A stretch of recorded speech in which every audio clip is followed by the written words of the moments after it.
Agora sim, vamos iniciar com o nosso convidado, Tasso Azevedo. Está entrando aqui. Vamos ver. Estamos aqui realmente com um pequeno delay.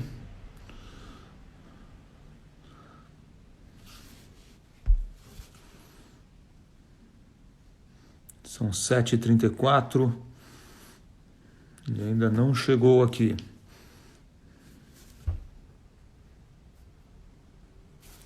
Agora sim.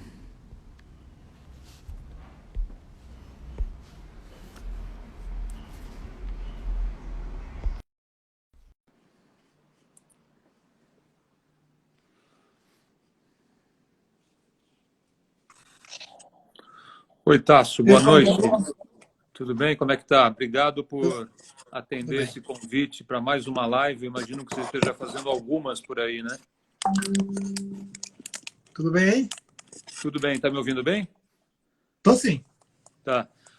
Estava dizendo, obrigado por atender o convite. Você deve estar sendo o zero e vezeiro em lives ultimamente, né? Tem tanta coisa para fazer, né? Tá louco. Mas tem que, se a gente não conversar, né? Se a gente não conversar, aí piora tudo.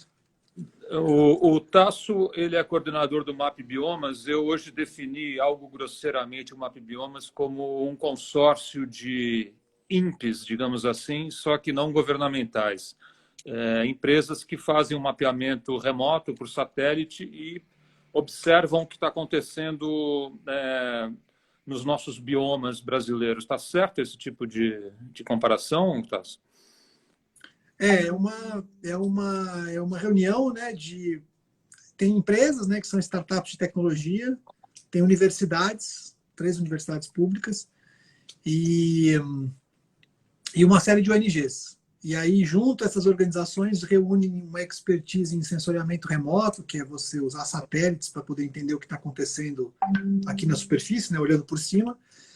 E tem uma expertise também em computação, para a gente poder pegar essa vasta quantidade de informação que vem dos satélites e poder explorar elas usando algoritmos de aprendizado de máquina, inteligência artificial, e um monte de gente que conhece muito sobre os biomas, a agricultura, a pecuária e o uso da terra no Brasil. Daí a gente consegue, com isso, monitorar tudo que acontece no território nos últimos 35 anos, né? Que é quando tem imagem de satélite disponível, né? Nesse ano da marmota que a gente está vivendo, teve mais uma demissão de uma diretora do INPE, e o ministro da Ciência e Tecnologia se viu obrigado a vir falar sobre o assunto, e ele vem falando bastante de um novo programa de sensoriamento remoto. A gente teve um almoço para a revista Poder em novembro, já se falava disso, porque o Salles, quando o Galvão do INPE foi demitido, também falou disso. A pergunta é, precisamos disso? Então, isso que ele falou, né, que é o chamado DETER intenso. DETER, né, para esclarecer, assim, o DETER é o sistema que o INPE usa 2 sistemas para monitorar desmatamento na Amazônia, né, e no Cerrado. Um é chamado PRODES, que é um programa que dá informação anual. Então, todo ano ele diz quanto é que foi que deu o desmatamento. Mas para poder você não ter que ficar esperando um ano para saber que desmatou, ele criou um sistema em 2003, 2004, que é chamado de DETER, que é o sistema de detecção em tempo real. Então, ele é uma informação um pouco menos precisa, assim, de tamanho, da área e tal, mas que ele consegue rapidamente identificar onde tem desmatamento acontecendo e aponta o problema. E aí, quando foi lançado, ele tinha uma resolução de 250 metros, ou seja, para você enxergar, você tinha que ter um pixel, tinha 250 por 250 metros, e a informação era mensal.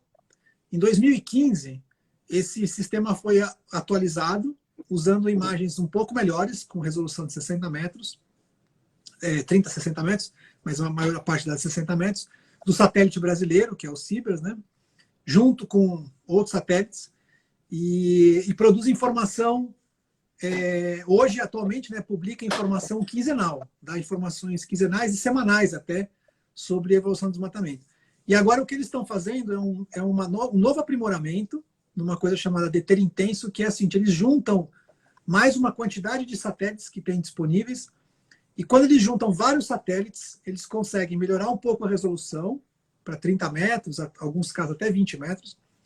E também tem imagem quase todos os dias. Então, vai aprimorar um pouco o sistema, que vai conseguir dar informações mais precisas. Então, ele vai dizer o seguinte, olha, durante essa semana desmatou 100 hectares aqui, a gente detectou, ele vai poder dizer, olha, durante essa semana nós tivemos 5 desmatamentos nessa área aqui, que somados dão 100 hectares. Ou seja, tem uma coisa acontecendo naquele momento, naquela região. Então, ele é realmente uma ferramenta legal, nova, interessante. Agora, o importante é o seguinte, não adianta criar mais ferramentas se as que estão disponíveis não estão sendo utilizadas, né? Então, por exemplo, entre 2004 e 2012, só existia aquela ferramenta com baixa resolução, que dava informação uma vez por mês, mas ela era tão bem utilizada, aquela que tinha era tão bem utilizada que o desmatamento caiu 80%, né, entre 2004 e 2012. Agora, atualmente, você tem ferramentas muito melhores, com muito mais resolução. Nós produzimos relatórios aos milhares para os órgãos ambientais, só que não está sendo usado. Então, quer dizer, não adianta ter tudo isso se você não estiver usando, né? Senão vira uma cortina de fumaça, tipo, precisa mais informação. Não, precisa mais informação, não, precisa usar aquilo que está sendo disponibilizado. Né? Você pode explicitar exatamente quantos relatórios de desmatamento vocês entregam ao poder público, sei lá, por mês? Olha, esse ano a gente já entregou 10 mil. 9.618. Só de desmatamentos desse ano.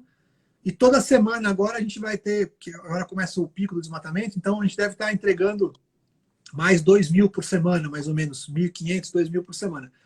Cada um deles é um relatório em que a gente pega um alerta que o INPE detectou um alerta de desmatamento, a gente pega aquele alerta e a gente faz uma avaliação para validar se foi um desmatamento mesmo, quando que ele foi, quando ele começou, quando ele terminou, e a gente anexa a isso uma imagem de antes de desmatar e depois de desmatar. É como se fosse aquela foto da placa do carro que cruzou o farol vermelho.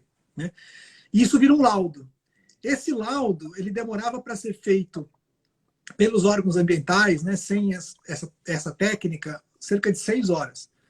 Então, a gente está fazendo o quê? Tirando esse trabalho de dentro dos órgãos, a gente faz eles, e para os órgãos, quando o relatório está pronto, é um relatório que pode ser acessado em alguns segundos. Né? Então, e tem aos montes. Então, por exemplo, só para ter uma ideia, o ano passado, a gente gerou 56 mil alertas validados e mais de 70 mil relatórios que estão disponíveis.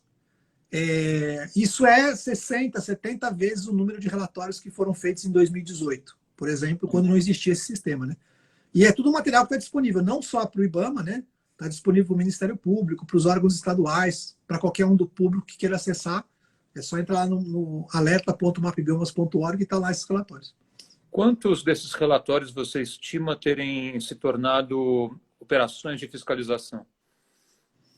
É difícil dizer, porque essa informação não é disponibilizada para a gente ler, mas a gente pode usar, por exemplo, alguns exemplos. No caso do Rio Grande do Sul e no caso do Rio de Janeiro, por exemplo, porque lembrando que os alertas são feitos para o Brasil inteiro, né? No caso do Rio Grande do Sul, a gente soube hoje, por exemplo, que o Ministério Público, lá no Rio Grande do Sul, ele verifica todos os alertas todos os relatórios que a gente produz desde janeiro desse ano, um por um. A gente produz o relatório, eles pegam o relatório e dão encaminhamento para ele. No Rio de Janeiro, também, a Secretaria de Meio Ambiente no Rio de Janeiro, no estado do Rio de Janeiro, tem um programa já de alguns anos chamado, acho que era Olho Verde, ou uma coisa, um nome desse jeito assim. E eles, então, eles estão fazendo uma verificação cruzada. Eles pegam todos os alertas que a gente gera, verificam um por um, e também a gente usa os alertas que eles geram para também verificar o trabalho que está sendo feito. Então, com isso, esses já são os primeiros exemplos de usar isso em escala. Quem está começando a usar também é o Mato Grosso, o estado do Pará e o Acre, que vai começar agora, Bahia também, são os estados que estão começando a já usar. Agora, nos órgãos como o IBAMA, embora a gente tenha criado com o IBAMA e está disponível para o IBAMA, a gente ainda não tem uma informação de ter sido usado isso massivamente, né? A gente até, recentemente, Paulo, a gente fez uma apresentação desse sistema para a Comissão da Amazônia, né? Essa que é coordenada ali pelo vice-presidente. E ele não estava presente, mas a gente fez a apresentação antes de lançar o relatório, né, do anual do desmatamento, e colocando à disposição tudo, né? Todo a ferramental, mais umas coisas que a gente criou para mais recentes, que permitem em 24 horas a gente dizer se está acontecendo ou não desmatamento em algum lugar específico que eles precisem. E o pessoal está super animado, tá? Mas a gente está até agora esperando eles demandarem. Quer dizer, a informação está disponível, mas o pessoal ainda não demandou. Isso foi há 2 meses atrás, né? Foi em maio, quando estava começando a operação. Até não muito tempo atrás, você colaborou num projeto da Abril ali, que o Caco de Paula chefiava, o Planeta Sustentável. A agenda, até o imaginário coletivo, quando se falava um pouco de meio ambiente, estava muito focado em aquecimento global, e a gente falava de permafrost, falava barreira de coral. De repente, parece que desde o ano passado, especialmente, a agenda aqui no Brasil virou para a Amazônia, para queimada. A gente mal lembra de aquecimento global, Greta já virou, já evaporou. O que está acontecendo que a gente está tão enredado com um problema que nós éramos o benchmark oposto, né? Nós havíamos conseguido, de maneira significativa, diminuir o desmatamento, e agora é só disso que se fala. Eu acho que o que se impôs foi a realidade, né? No caso do Brasil, o principal fator de emissão de gases de efeito estufa é o desmatamento. Sim. Então, o que aconteceu, por exemplo, o ano passado é que a gente, num ano, né, que a gente teve, no ano que nós estamos em recessão, né, a gente, aliás, nos dois últimos anos aconteceu isso, a gente está em recessão, mas está aumentando as emissões, e essencialmente porque o desmatamento continua crescendo. E agora deu um salto grande, né? Mesmo agora na Covid, né, a gente lançou um estudo recente agora mostrando que as estimativas de impacto da Covid, embora ela leve uma redução de emissões no setor de transportes, né, porque tem menos veículos circulando, então reduz a emissão. Também teve redução na área de resíduos e tal.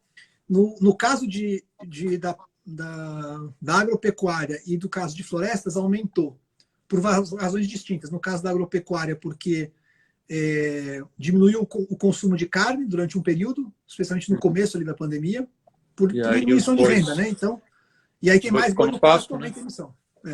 E no caso mas o que aumentou mesmo é que o desmatamento continuou crescendo. Então, digamos, não teve efeito, né? O coronavírus não teve um efeito direto sobre o desmatamento, mas ele continuou crescendo e a gente está tendo maiores emissões. Então, quer dizer, o tema do clima, das nossas metas e tal, foi absorvido por essa agenda do desmatamento, porque ela foi muito gritante, né? Aumentar 30% do desmatamento.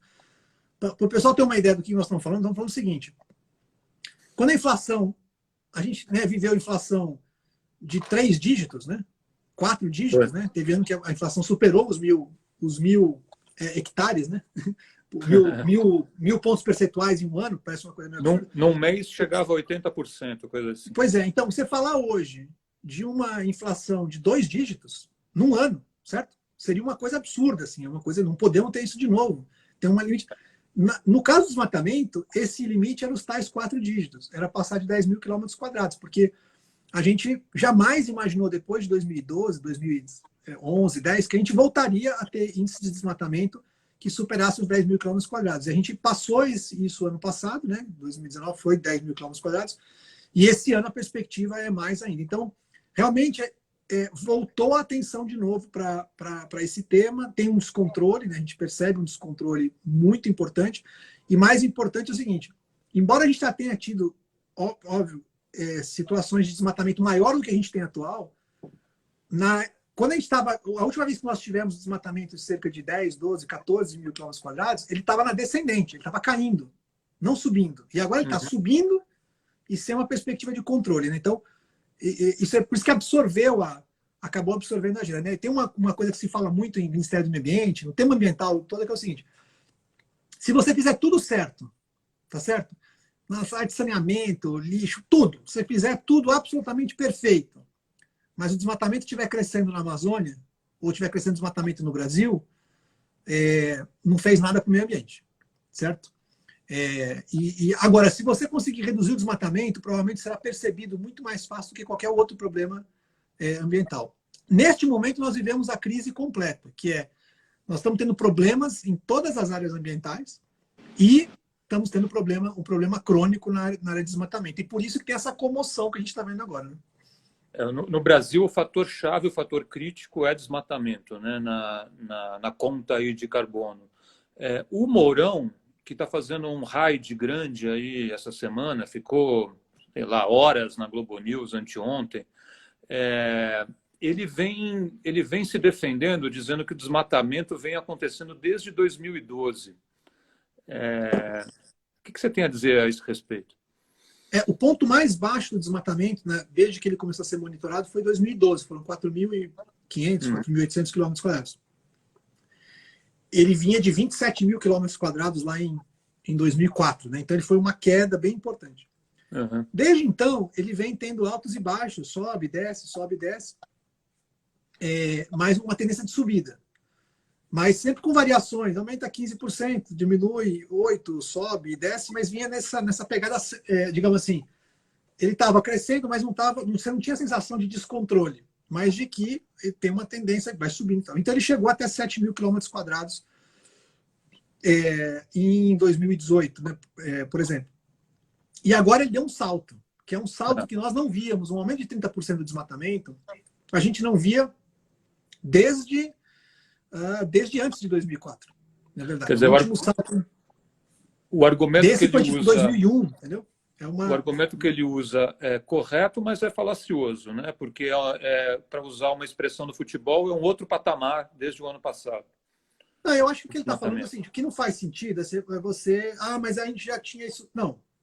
Tinha, mas toda vez que ele aumentou no ano, se veio ações firmes para poder ver se conseguia reduzir. Ele reduziu um pouquinho, depois subiu, reduziu um pouquinho. Tinha uma tendência de subida, mas com esse claro esforço, sobe, desce, sobe, desce. O que nós vimos agora foi que, além dele continuar subindo, veja só, fazia muitos anos que isso não acontecia, tá? Desde que começou o monitoramento mensal, em 2003, nunca aconteceu da gente ter uma série histórica de meses, de 13 meses, como nós temos agora, que todos os meses, desde maio do ano passado, maio, junho, julho, todos os meses, o desmatamento detectado naquele mês pelo DETER foi maior do que o mesmo mês no ano anterior. Ou seja... Isso é inédito.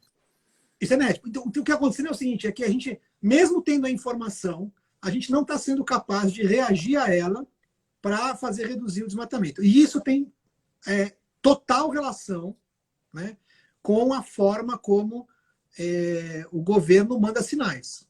Então, a gente tem vários sinais. Então, quando o presidente ele diz coisas do tipo assim, não vamos demarcar nenhum palmo de terras indígenas, primeiro, ele está cometendo uma inconstitucionalidade, né? É uma coisa inconstitucional, por quê?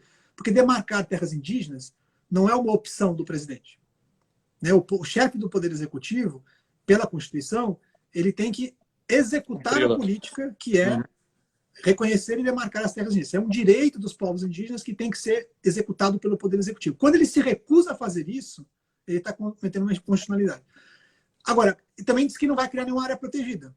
Aí tudo bem, porque aí é discricionário. Ele poderia ou não criar áreas protegidas, mas ele optou por não criar, primeira vez que não se cria área protegida durante um ano inteiro, desde 1988, durante na Constituição de 88. Né? Depois, aí temos garimpeiros invadindo terra indígena para fazer o garimpo. Qual é a reação? A reação ano passado foi vamos regularizar o garimpo em terra indígena. Isso é uma loucura, né? Quer dizer, você inverte... tem uma coisa ilegal acontecendo, a solução é você dizer que ela é legal. Não é assim que funciona, não é verdade?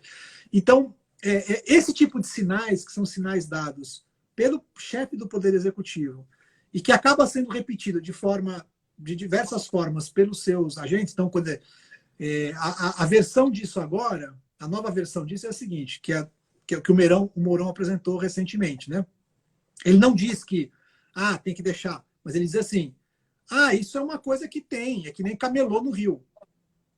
Então, primeiro equipara, certo? Quer dizer o seguinte, que o camelô, ele seria um criminoso como o camarada que está invadindo lá a terra indígena para tirar ouro, etc. Que é um absurdo, tá certo? A comparação já é ruim, né? Você comparar o camarada que está fazendo o trabalho informal dele na cidade para ganhar o ganha-pão dele ali, é uma coisa completamente diferente de você falar, né, de uma atividade de garimpo dentro da terra indígena. Isso tem muita ligação com lavagem de dinheiro, né, porque o ouro é um instrumento de lavagem de dinheiro, isso inclusive do narcotráfico, né, que está colocado na região. Não gera divisas nenhuma e ele detona o recurso natural principal dos indígenas, que é a água, né? Aí vem, mas não precisamos fazer todas essas medidas para os indígenas para proteção da Covid porque eles têm a água lá dos rios. Mas sim, a água dos rios que está contaminada pelo garimpo ilegal que está lá.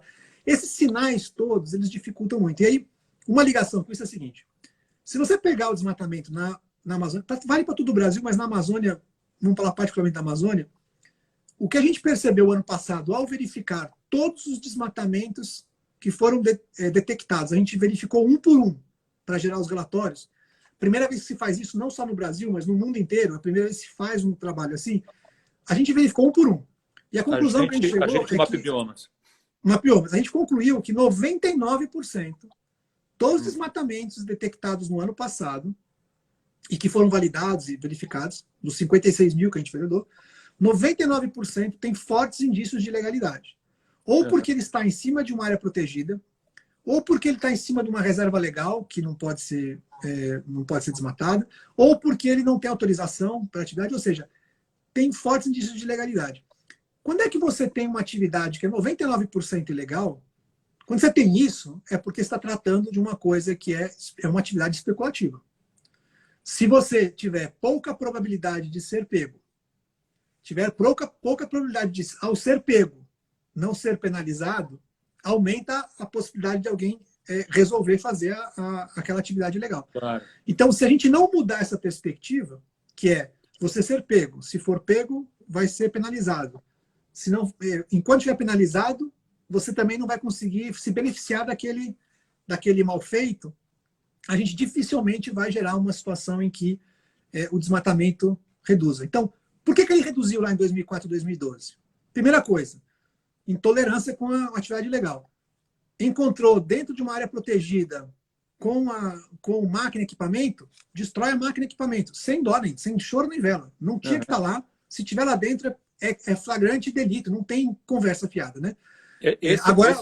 Esse é um caso explícito de que o governo jogou contra, né? Porque o Bolsonaro mesmo recriminou quem fazia isso, quem agia dessa maneira. Ele, o ministro, e enfim, eles não acreditam nessa coisa. Enfim, talvez até o presidente Ibama também tenha essa mesma posição. Mas assim, a questão é que é uma coisa inequívoca, né? E ela é a mais efetiva. Porque quando você dá uma multa, a multa o cara vai recorrer, vai ter não sei quanto tempo para fazer. Inclusive criaram mais uma instância agora, né? Você vai dar uma multa, você tem que ir para uma instância de Câmara de Conciliação. Para você ter uma ideia, as multas que eles estavam dando em abril marcavam uma reunião de conciliação em fevereiro do ano que vem. Ou seja, não tem efetividade, né? Então, o que tem que fazer? Na hora que você queima o equipamento lá, ou destrói o equipamento, o prejuízo é na hora, né? Tanto que na terra indígena Itunitatá, onde teve aquela operação em abril, que gerou depois a demissão dos dois, né, agentes do Ibama lá, naquela área, a gente está monitorando aquela área desde então. Não teve nenhum desmatamento mais depois. Era a área que estava sob um intenso desmatamento. Eles fizeram a operação, resultado, não tem desmatamento lá acontecendo. Por quê? Porque é efetivo demais, né? Você pegar pelo bolso equipamento, né? Mas isso digamos, é mais um aspecto, né, sobre aquilo que nós temos de sinais que são dados. Então, mas tem outros, por exemplo, agora acabou de aprovar o Plano Safra. Tem muitas coisas interessantes do Plano Safra, novidades, né? Se você tem o seu cadastro ambiental regularizado, você tem um limite de crédito maior, são coisas muito, muito legais. Mas tem uma coisa básica, que é quem desmatou, né, e teve um desmatamento e teve uma ilegalidade, não pode acessar crédito. Tinha que ser simples assim, né? Define uma data de corte e não tem. Desmatou ilegal, especialmente depois de 2008, né, quando é a data de limite do Código Florestal, não deveria receber financiamento. Então tem coisas ainda para a gente fechar. Outras coisas, né? Regularização fundiária. Não dá para fazer regularização fundiária de quem desmatou ilegalmente. Desmatou ilegalmente? Primeiro você corrige o que você fez para você poder ter regularização fundiária. Né? Aliás, em regularização fundiária tem um tema ótimo, né? Que é... Então, eu ia entrar nisso, porque do que se fala. Hoje a ministra Tereza Cristina falou disso, e isso vem sendo apontado pelo governo como uma. Tiraram ali da mala assim, como a grande solução, ou uma das grandes soluções para o desmatamento. Quer dizer, autodeclaração para uma regularização fundiária, para uma propriedade de até que eles chamam de 4 módulos, eu não sei qual é o tamanho disso. Evidentemente que essas propriedades não são contempladas no desmatamento. Essas pessoas não desmatam. Né? O problema não está aí. Né? Olha só que interessante. A regulação fundiária é importante, né? Porque você consegue atribuir a responsabilidade de uma forma mais clara e geralmente, se você tem a área regularizada, a sua tendência é cuidar melhor dela, porque é o seu investimento. Então, não tem dúvida. E também quem tem direito, porque tem uma ocupação antiga, mansa e pacífica, etc., tem que ser regularizado e é justo que isso aconteça. Acontece que você tem que demonstrar que a posse é mansa e pacífica, que você está lá a longo prazo, no prazo determinado pela lei, e que você cumpre com os requisitos ambientais e etc, etc. Isso tem que ser verificado para você poder receber o título. Então, o que se fez desde que foi lançado em 2009 aquele programa Terra Legal foi o seguinte: quem está em até 4 módulos fiscais, que é considerado pequena propriedade, isso pode chegar a 400 hectares na Amazônia, que seriam 400 campos de futebol, digamos assim, isso é considerado pequena propriedade. Até 4 módulos fiscais, que é essa pequena propriedade, o que você faz você pode fazer o processo de regularização mesmo sem ter feito a vistoria de campo. Sem ter que fazer uma vistoria de campo, que é um processo demorado, complicado. Uhum. Legal, mas você tem que verificar as outras coisas, condições e tal. O que se tentou fazer foi, vamos fazer uma medida provisória para poder estender essa coisa de não fazer vistoria até 15 módulos fiscais, que daria 1.500 campos de futebol. Né? Uhum. Aí a gente vai olhar o dado e fala, mas não estou entendendo, por que não querem fazer isso? Hoje, para pequena propriedade, que é o que é justificável, já existe a regra para fazer. Aí você tem uma ideia da eficiência que tem essa turma. E aí, para a ministra, é uma boa pergunta, inclusive, que é a seguinte: quantas regularizações fundiárias foram feitas em 2019? 6. Pouca a média histórica, que é baixa, é tipo 3 mil. Teve ano que foi 6 mil, 8 mil. O último ano do governo Temer foi alguma coisa um pouco menos de 1.000, mas foi uma coisa, enfim, nessa ordem que já era ridículo, certo? Uhum. Você tem um órgão trabalhando e não consegue fazer mais do que 2, 3 por dia, algo parecido, não dá. Agora, fazer 6 é indigente. Não dá para fazer um negócio desse. Isso é o quê? É total falta de vontade de fazer, ou incompetência. Não fizeram. Então, aí bota uma medida provisória para poder mudar a regra, quando você não está nem aplicando a regra que existe hoje. Aí parece que eles desistiram da história da medida provisória, porque caducou, e agora alguém descobriu lá que não precisa, que na verdade você pode fazer a regularização fundiária. Só que eles passaram 1 ano e meio sem fazer, né?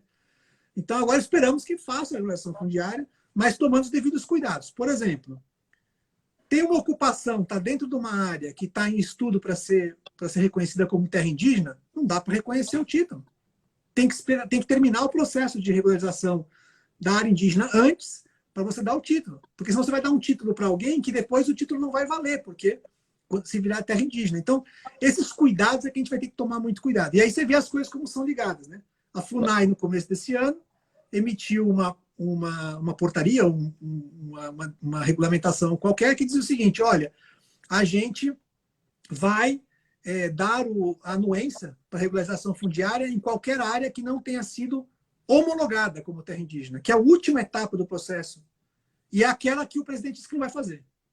Então, que é a coisa absurda. Então, assim, áreas que estão em estudo já tem que ser suspenso o processo para que você possa garantir que tem. Então, esses cuidados é que tem que tomar, mas fazer a regulação fundiária é fundamental, é importante, é um dos temas a fazer. Agora, a regulação fundiária não é só dar título para quem ocupou a terra. E também não vai resolver... quilombola, reconhecer, né, os reservas extrativistas, as comunidades locais, tudo isso tem que ser incluído no pacote. Né? E isso não vai impactar em nada o desmatamento, né? Como que é a ilação que o governo vem fazendo essa semana. Você apresentou esse dado, 99% dos desmatamentos muito provavelmente estão ligados a atividades ilegais. Quer dizer, essa medida não impacta Não, minimamente.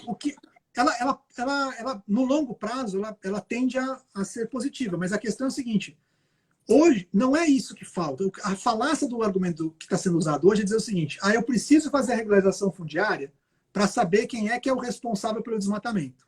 Uhum. Mas não é verdade isso, porque o cadastro ambiental rural, que existe desde o Código Florestal, que foi aprovado lá em 2012, ele faz exatamente isso. Existem 5,5 milhões de propriedades rurais cadastradas no Brasil.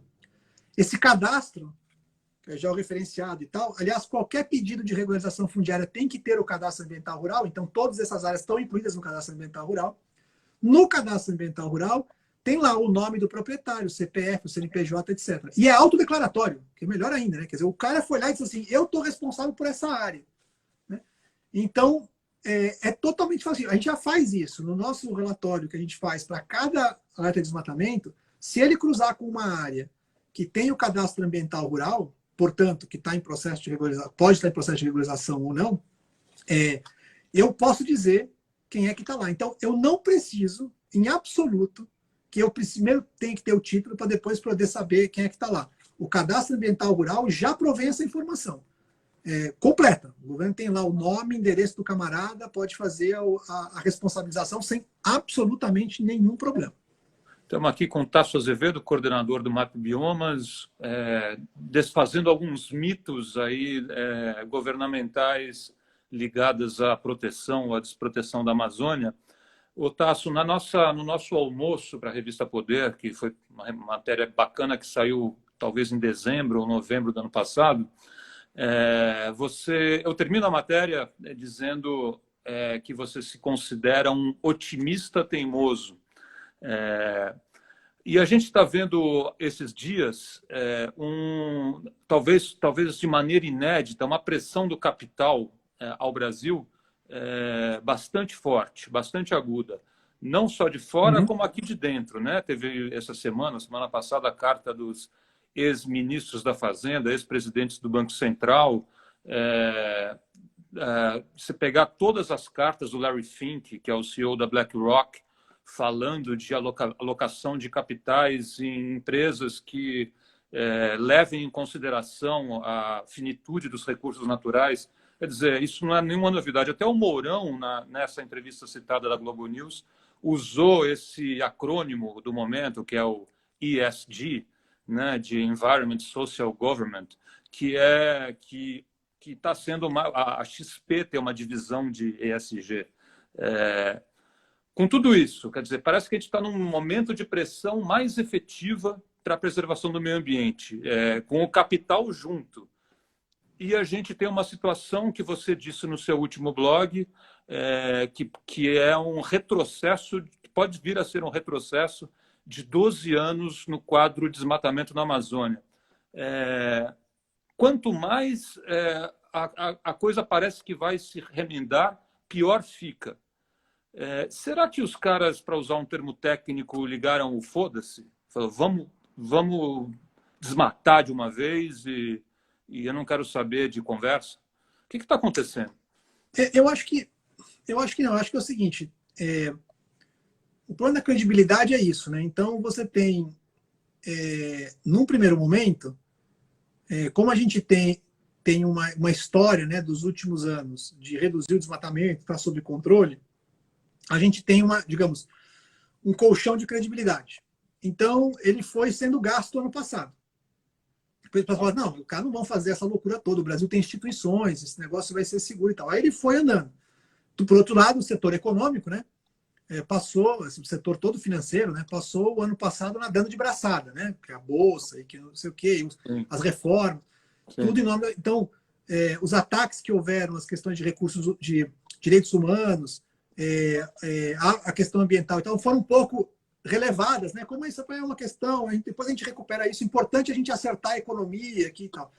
O que aconteceu foi que essa coisa começou a rebater do lado de fora do Brasil, que não estava muito preocupado, né? Porque a recuperação específica econômica, mas é o seguinte: as pessoas estão olhando lá de fora e falando assim, mas como é que pode, né, a gente tratar os índios da maneira como estamos tratando e a forma como está lidando com a questão do desmatamento e fogo. Então, esse tema foi crescendo e ele virou uma desconfiança com o Brasil. Quando o pessoal se deu conta, e eu acho que eles se deram conta, foi na reunião de Davos, né, no começo desse ano, porque em Davos, quer dizer, o ministro Paulo Guedes voltou bem preocupado com o que ele ouviu lá, porque ele está querendo falar sobre, né, as maravilhas que estava fazendo na recuperação da economia do Brasil, e o assunto lá, o assunto de Davos, era basicamente 5 temas ambientais. Né? E das climáticas, né, a carta da BlackRock, etc, etc. Então, ele voltou, ele não tinha discurso para fazer lá. Tanto que ele falou uma bobagem, né, que depois ele disse aqui, que foi, não, o problema do desmatamento é a pobreza, os pobres estão lá desmatando e tal, que não condiz com a realidade do que a gente tem no Brasil. Não dá para você culpar, né, os pobres pelo desmatamento. Né? Então, eu acho que o que a gente está vivendo hoje é que isso começou a impactar o setor econômico mais pesado, inclusive quem não tem nada a ver com a Amazônia. Né? Eu ouvi isso de um CEO, por exemplo, que trabalha no setor elétrico, certo? Que faz linha de transmissão e tal. Diz o seguinte, olha, eu estou trabalhando aqui em Santa Catarina, fazendo um projeto em Santa Catarina, e estão me perguntando se, por acaso, nesse projeto não tem nenhuma chance de ter uma relação com o desmatamento na Amazônia. E o cara está tendo que falar sobre esse tema. Então, chegou em todas as áreas. Né?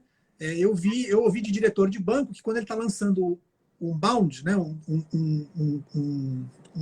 um título, né, para poder captar recurso para aplicação aqui no Brasil, a pergunta é a mesma.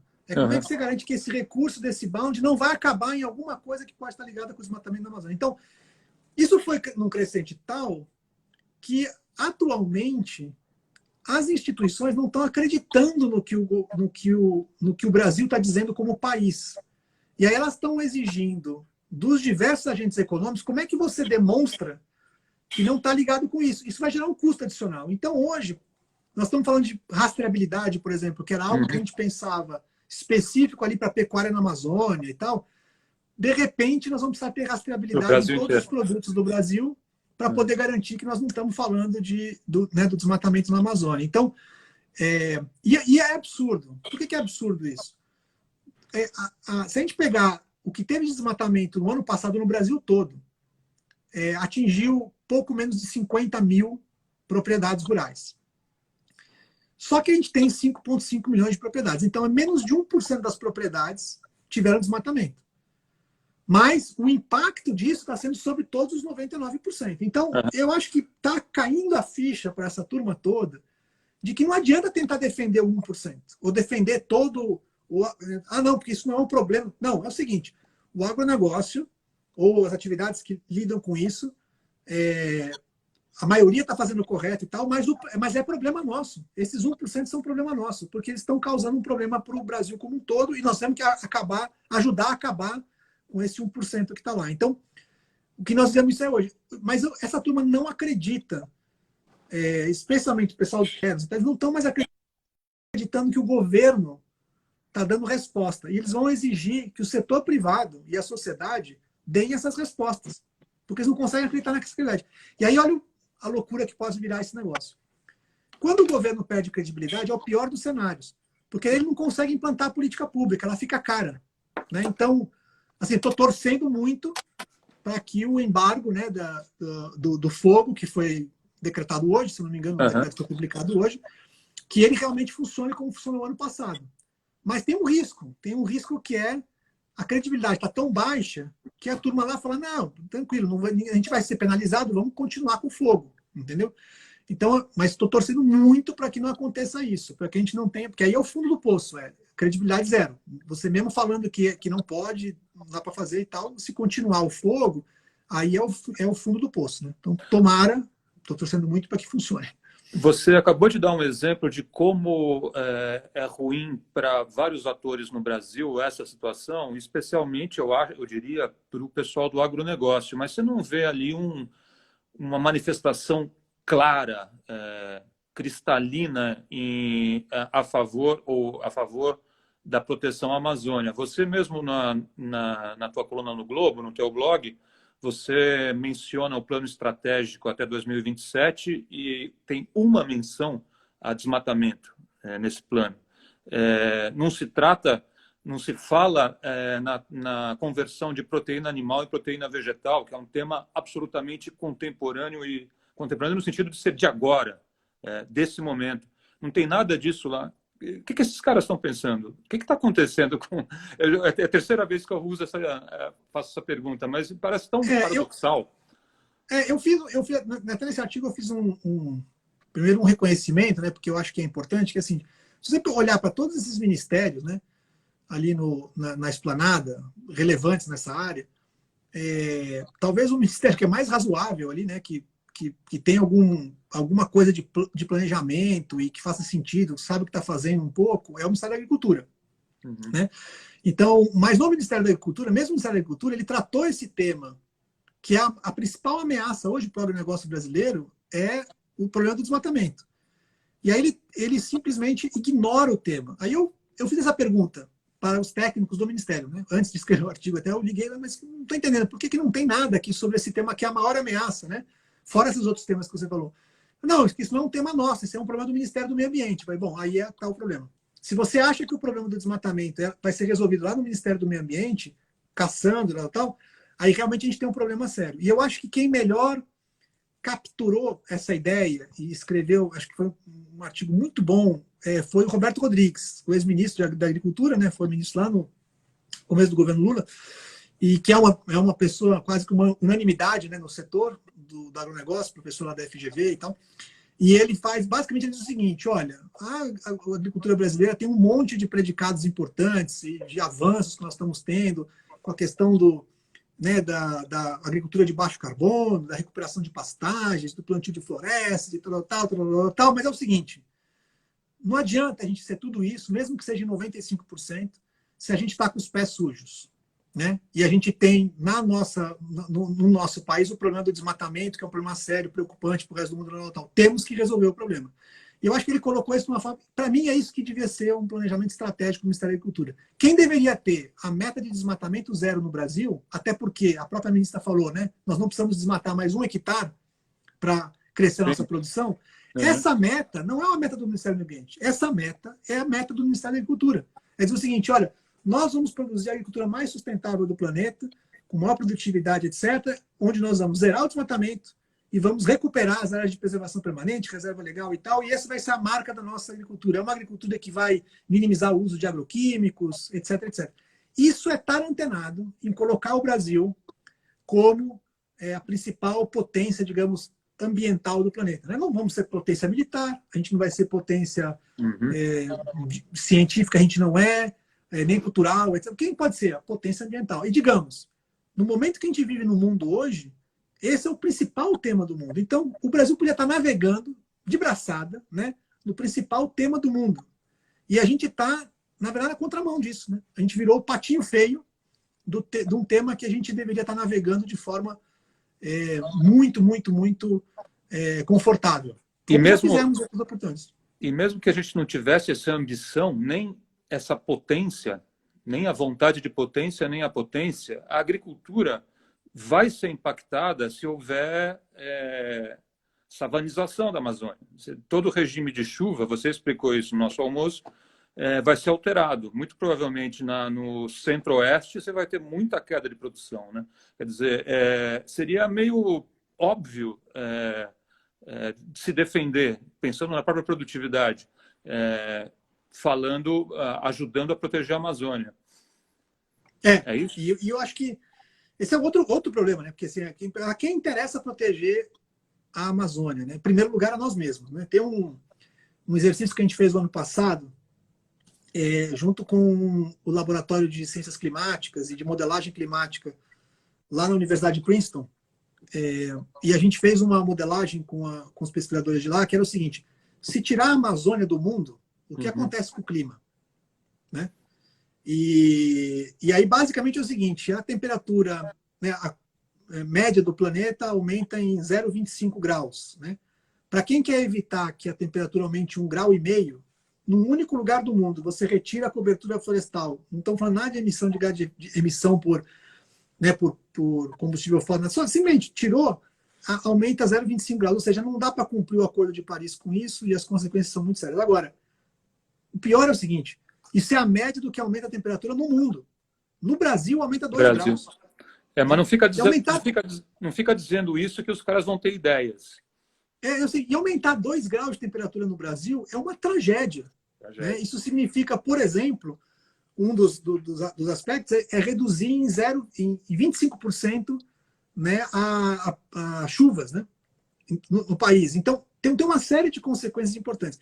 A gente já está vivendo coisas que a gente está investigando para tentar entender melhor. Por exemplo, existe um processo de aumento do período de seca no sul da Amazônia, norte do Cerrado, na interface entre o Cerrado e a Amazônia, que é mais ou menos o seguinte: a cada década aumenta de 6 a 7 dias o período seco.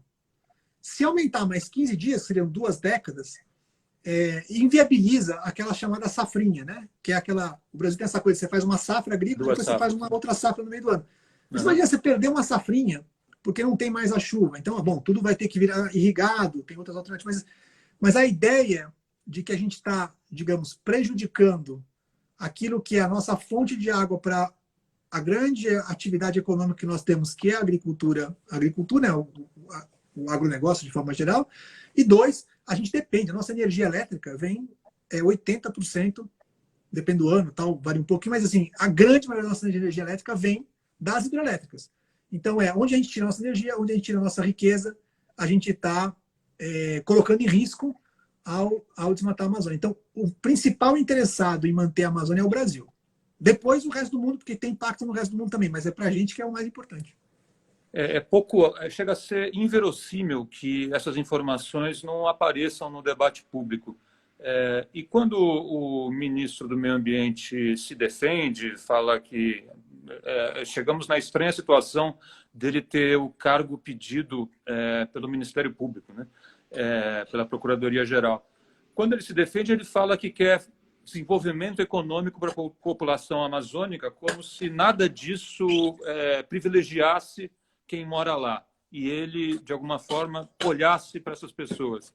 Só que, por exemplo, o Plano Amazônia 4.0 do professor Carlos Nobre, eu duvido que esteja, que ajude nessa, se é que ele tem algum mapeamento, se é que ele tem algum planejamento efetivo de desenvolvimento econômico da região.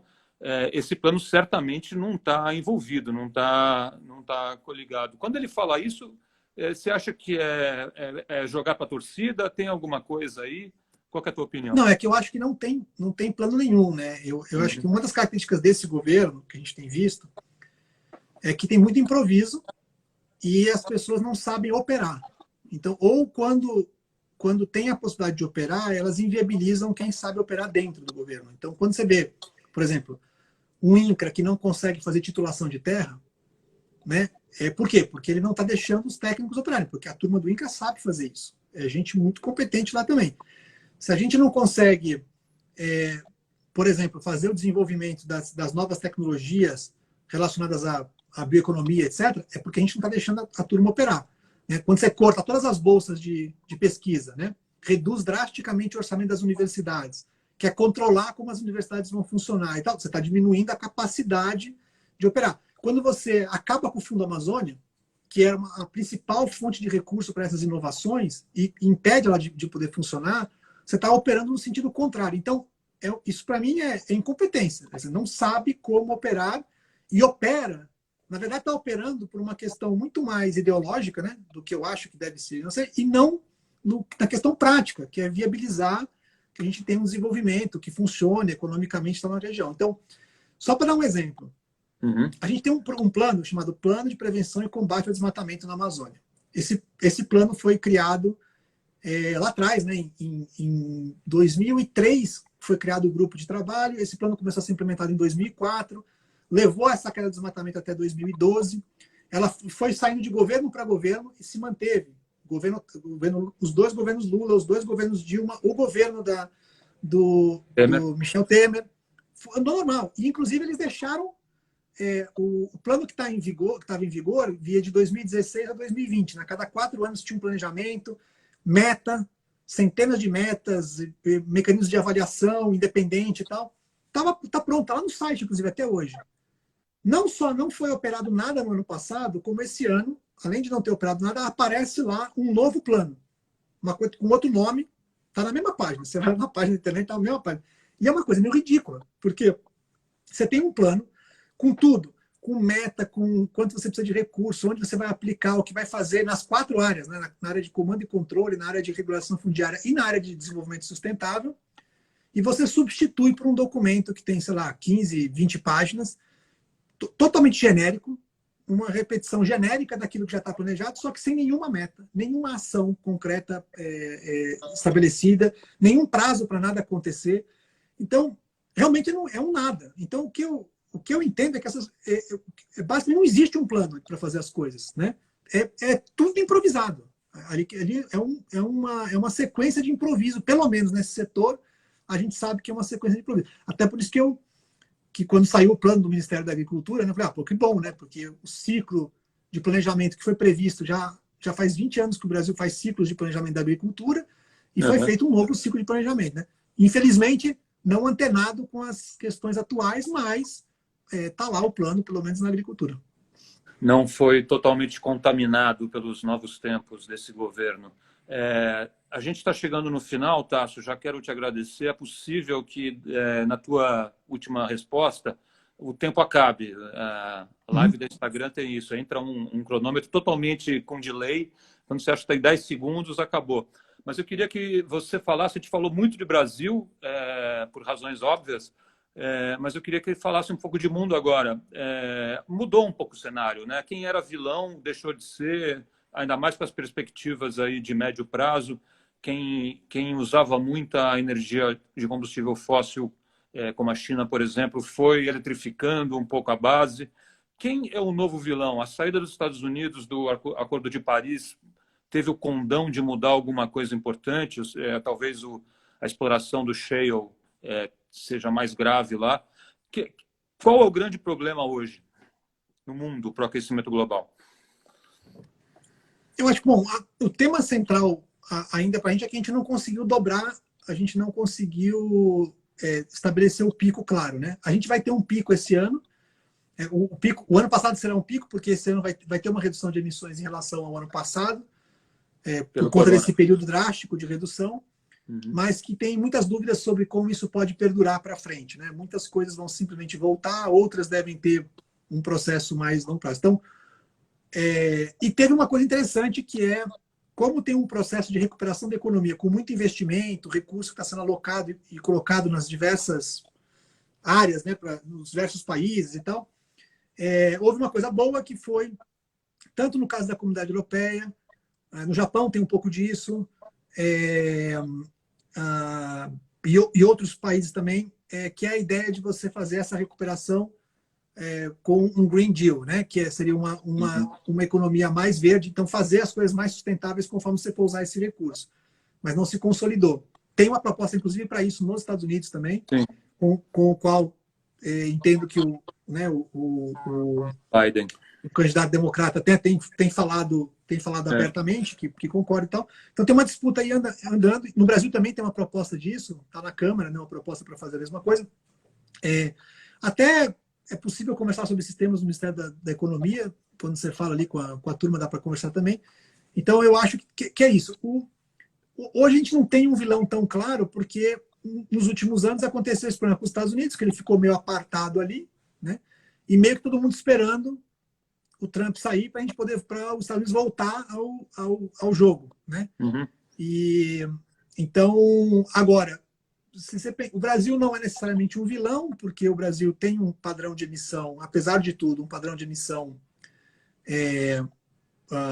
em geral, tirando a questão do desmatamento, que é baixo, mas quando você põe o desmatamento vira uma coisa maior, e a questão do Brasil é um país que não está cumprindo a meta, certo? Mas a gente ainda tem uma inércia de tudo que a gente fez no passado, que ainda sustenta o que o Brasil é, e o pessoal também trata do mesmo jeito. Fala assim, bom, o Brasil não é isso que está aparecendo hoje, o Brasil não é isso. Nós estamos passando um momento ruim e uma hora isso vai acabar e o Brasil vai voltar a ser o que era na diplomacia, etc. Tem essa esperança, né? Então, eu acho que eu não consigo enxergar assim um vilão concreto. nesse sentido.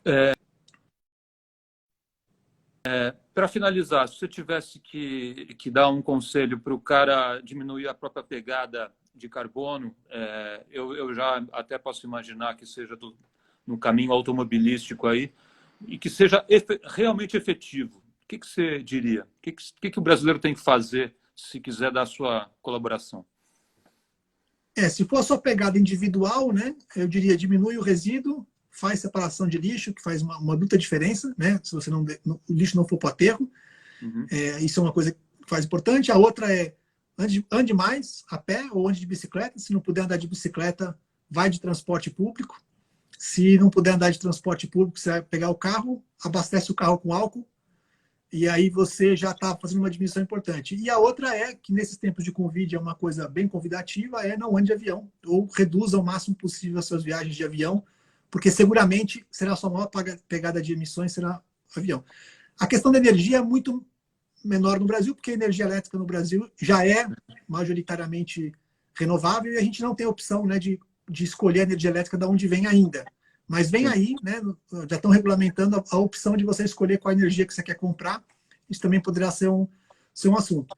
E tem outras coisas que você pode fazer, como, por exemplo, escolher produtos que tenham menor pegada, né, ambiental, especialmente na questão dos produtos agrícolas. E eu diria, assim, quem puder gostar, se você puder reduzir um pouquinho o que você consome de carnes, né, de carne animal, especialmente bovino, e que é uma fonte muito ineficiente, é ótimo.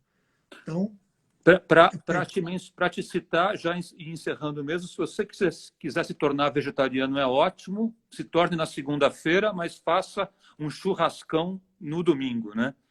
Mate o boi. Porque se todo mundo parar ao mesmo tempo, mas largar os bois no pasto, vai aumentar a emissão, não reduzir. Obrigado, Tasso. Grande abraço. Legal, gente. Valeu, um abração. Obrigado, cara.